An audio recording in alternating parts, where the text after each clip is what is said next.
हमारी संस्कृति, हमारे संस्कार सदा रहे हमारे साथ। भारत की पुरातन गाथाएं और महान संतों की वाणी। सब्सक्राइब करें तिलक कथाएं। रामलाल, अपनी भलाई चाहते हो तो श्याम सुंदर को दी हुई आधी भागीदारी वापस ले लो, वरना खाली हाथ मलते रह जाओगे। देर न करो रामलाल, नहीं तो दर दर की ठोकरें खाओगे। बाबा, बाबा, अरे यहाँ क्या कर रहे हैं आप? समधी समधन आपको ढूंढ रहे हैं। आइए। मगर आइए।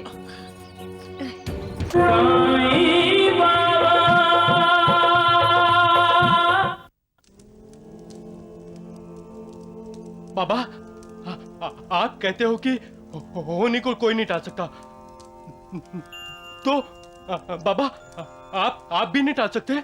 मैं भी नहीं टाल सकता नाना बली।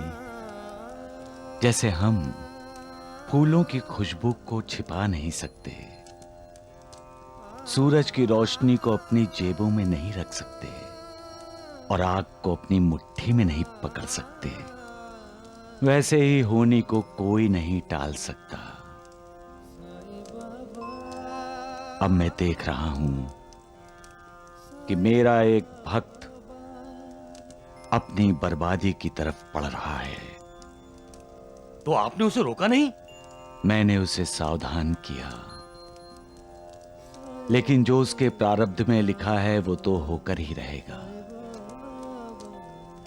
फिर भी मैं उसे एक बार और सावधान करने की कोशिश करूंगा। अगर उसने मेरी बात मान ली तो होनी टलने की संभावना है, लेकिन वो मेरी बात सुनेगा क्या? होनी को टाल सकेगा क्या?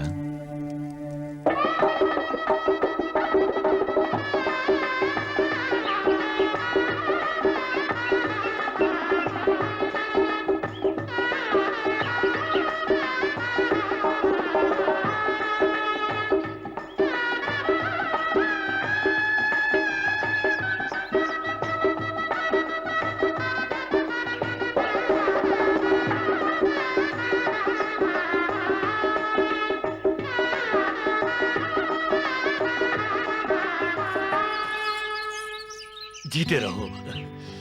चाचा जी, चाची बड़ी खूबसूरत है।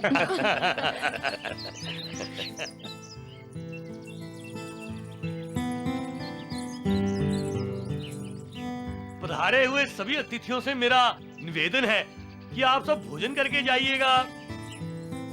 आइए, पधारिए, पधारिए सब।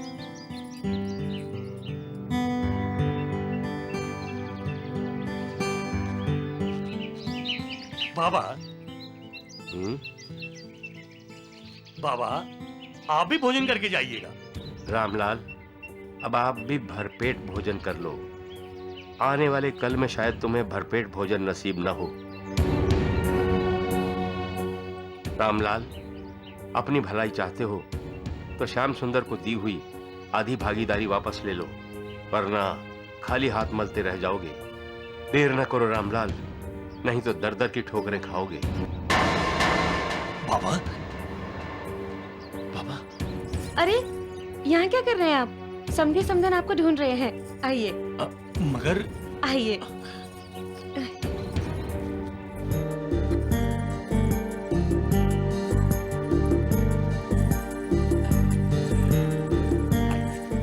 आइए, आइए। अरे आइए, आइए, कहाँ रुक गए आप लोग? आइए।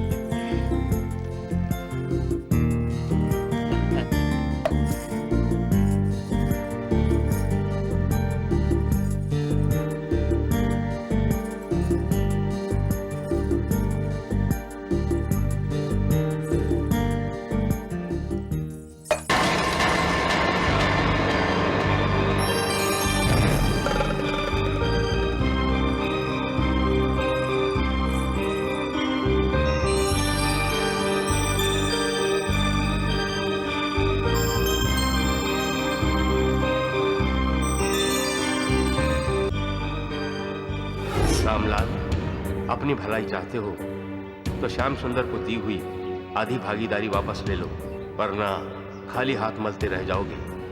देर न करो रामलाल, नहीं तो दर दर की ठोकरें खाओगे। ये क्या कह रहे हैं आप? बिल्कुल सच कह रहा हूं।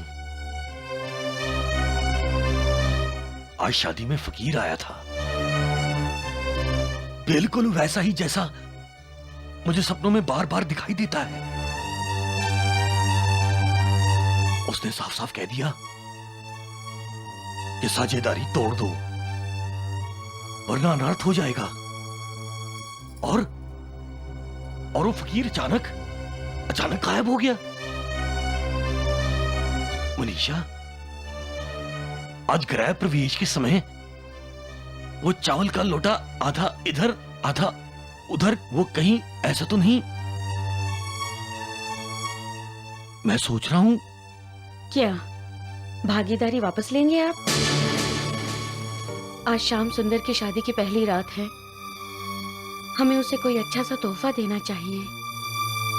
और आप? मनीषा, हमने आज तक न किसी का बुरा किया है, न किसी का बुरा सोचा है। श्याम सुंदर तो मेरा दोस्त है, मेरा भाई है।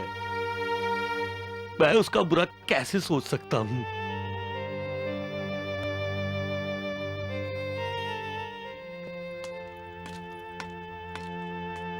ये क्या कर रहे हैं आप जी? तोहफा दे रहा हूं। श्याम सुंदर साइकिल्स के 2 हिस्से कर रहा हूं। एक हिस्से का मालिक श्याम सुंदर को बना रहा हूं। आज से श्याम सुंदर कंपनी के 2 हिस्से होंगे और उसके 2 मालिक होंगे। एक हिस्से का मालिक मैं होऊंगा और दूसरे हिस्से का मालिक श्याम सुंदर।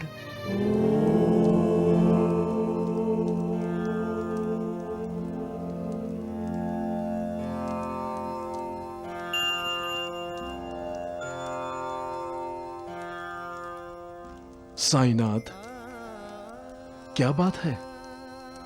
आप व्याकुल लग रहे हैं। मालसापति, स्थित प्रज्ञ किसे कहते हैं? स्थित प्रज्ञा? किसी भी स्थिति में जिसकी प्रज्ञा अर्थात बुद्धि स्थिर रहती है और जो विवेक से कार्य करता है, वो स्थित प्रज्ञ है। और महात्मा किसे कहते हैं?